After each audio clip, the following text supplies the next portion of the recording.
You boot up SoulCalibur 4 and decide to make a custom character or an outfit for the roster. Got it done, and all that's left is to test it. Oh.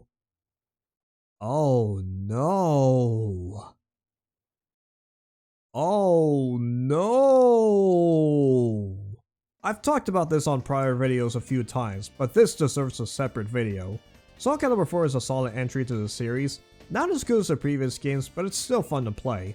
I mean, we got Yoda and Darth Vader for crying out loud. SoulCalibur 3 introduced the ability to make your own characters. Their movesets depend on the jobs that you give them. Although most of them share the same moves from the Tekken games, they were hit and miss. Hits being Katana Lance, while misses being off-brand Xianghua and Sophitia. They could also use movesets from the base roster, again based on the jobs. SoulCalibur 4's customization, however, is something else. It's simpler by getting rid of the jobs so that you can select a weapon style from the base roster. Don't like one or both outfits for the base character? You can make custom outfits for them.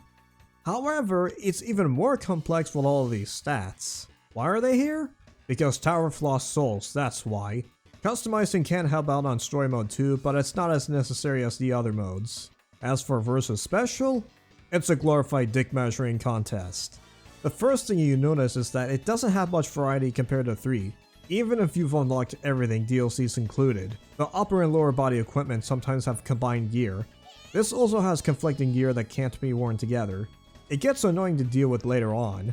The lower body equipment is also unpredictable. You give your character the tacet and then all of a sudden, whoops, where's my pants? Most of the equipment is from the roster's second outfit. Here the cats have more restrictions when customizing them. Al Ghul, Star Wars, and bonus characters can't be fully customized besides giving them different versions of their weapons, not even changing the colors of their outfits. The lesser amount of gear is the least of my worries.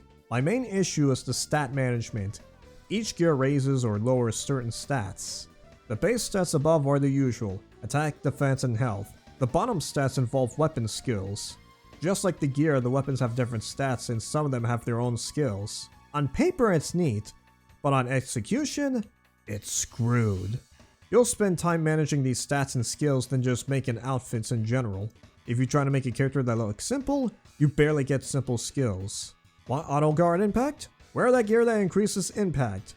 Don't want rangouts? Wear that gear that increases special. HP drain? Wear gear that helps gauge. Not high enough level? Play that character more to level them up. Not only is the stat management annoying, you also have to grind characters in order to use higher level skills. Levels go up to 9 by the way. It feels like I'm playing Monster Hunter or some MMO with all the stat management in order to get past this section. My biggest issue with this customization is Tower of Lost Souls. Don't even try to go through the whole thing vanilla.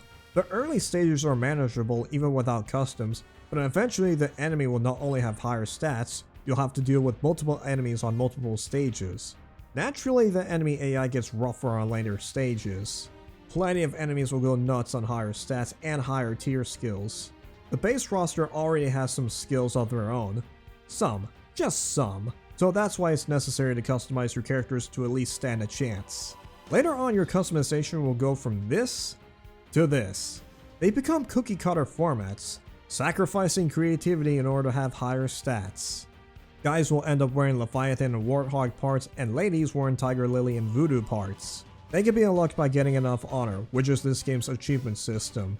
It is possible to have max attack and HP stats, which is 200, but defense can only go up to 180. Even maxing out one stat, you still have to find a way to patch up the crippled base stats or skills that need more points. I want to get back to the Tower of Lost Souls, I really do. I'm dying to get back to Tower of Lost Souls.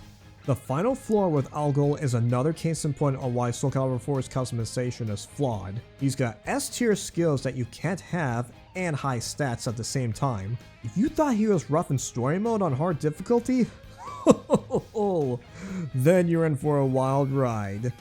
Not only is he aggressive, he's ridiculously bulky. He's got HP drain, so he'll easily heal off his lost health. The damage you deal to him is little. Just like in story mode, you can't ring him out. It all boils down to 3 things to beat him: customize, skill, and luck. Make an outfit with higher stats, higher skills, get good, and get lucky. I've beaten him once, and that was by having an army of Siegfried and nightmares. I even let out a war cry like Siegfried did. Like I said earlier, SoulCalibur 4 is a pretty good title in this series. It's held back by the damned customization. I know I'm not alone in this. Many people felt the same when I asked about it on my community tab. Thankfully, this customization was never used again.